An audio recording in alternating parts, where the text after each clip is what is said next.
मैं अपनी पत्नी से बहुत ज़्यादा प्यार करता हूँ, लेकिन इसके बाद भी उसके दिमाग में गलत ख्याल आते हैं। दरअसल वह एक रात के लिए मुझे बदलना चाहती है।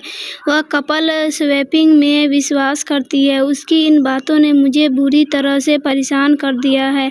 मुझे समझ नहीं आ रहा है कि मुझे ऐसा क्या करना चाहिए जिसकी वजह से वह ये ख्याल छोड़ दे। मैं 40 साल का एक विवाहित आदमी हूँ। मेरी शादी को 10 साल हो चुके हैं। मेरी पत्नी का चुनाव मेरे माता पिता ने किया था, जिसकी वजह से यह पूरी तरह एक अरेंज मैरिज है। हालांकि मेरी शादीशुदा ज़िंदगी में तो कोई परेशानी नहीं है, लेकिन इसके बाद भी मेरी पत्नी हमारी मैरिड लाइफ में मसाला ऐड करने का सुझाव दे रही है। दरअसल वह एक रात के लिए अपना पार्टनर बदलना चाहती है। मैं मानता हूँ कि वैवाहिक जीवन को हमेशा तरोताज़ा बनाए रखने के लिए कपल्स को बहुत सारी चीज़ें करनी पड़ती हैं, लेकिन पति की अदला बदली या पत्नी की अदला बदली सही नहीं है। यह एक ऐसी चीज़ है जिसके बारे में मैंने केवल सुना है। मैं नहीं जानता इसे कैसे किया जाता है। सच बताऊँ तो मुझे यह सब भयावह लगता है। मुझे नहीं पता कि इस बारे में किससे सलाह लेनी है। यह बहुत अजीब है कि मेरी पत्नी एक रात के लिए अपने साथी को बदलने का सोचती है। उसकी इन सब बातों ने मुझे हैरान कर दिया है। मैं आपसे छिपाना नहीं चाहता हूँ कि अब मुझे उसके इरादे पर भी शक होने लगा है। लेकिन वह कहती है कि यह हमारे रिश्ते को नया रखने के लिए है। मुझे समझ नहीं आ रहा है कि मुझे क्या करना चाहिए।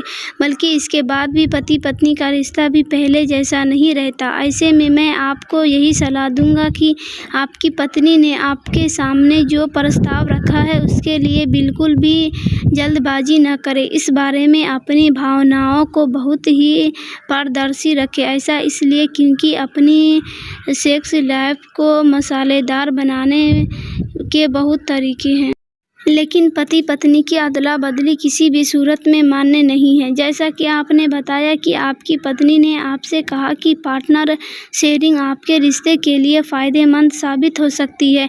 ऐसे में मैं आपको बता दूं कि हम अभी भी ऐसे समाज में रह रहे हैं जहां खुले तौर पर इन चीज़ों को स्वीकार नहीं किया जा सकता। अपने साथी के साथ अपनी भावनाओं को साझा करना वास्तव में एक बहुत ही साहसी कदम है, जो आप दोनों के रिश्ते की मजबूती के बारे में भी बताता है। लेकिन इसके बाद भी मैं यही कहूँगा कि इसके परिणामों के बारे में गहराई से सोचें। आपकी सभी बातों को सुनने के बाद मैं आपसे यही कहना चाहता हूँ कि आप सबसे पहले अपने रिश्ते की मजबूती पर ध्यान दें। ऐसा इसलिए क्योंकि मुझे कहीं न कहीं आप दोनों के बीच रोमांटिक संबंधों की कमी साफ दिख रही है। ऐसे में अगर उन्होंने अपने मन की इच्छा आपके सामने रखी है तो इसमें आपका निश्चित रूप से अपने साथी को दोष देना गलत होगा। ऐसा इसलिए क्योंकि वह आपको धोखा तो बिल्कुल नहीं दे रही है। ऐसे में सबसे पहले तो उन पर विश्वास करें और साथ ही अपनी पत्नी के साथ इमोशनल बॉन्ड स्थापित करने पर जोर दें।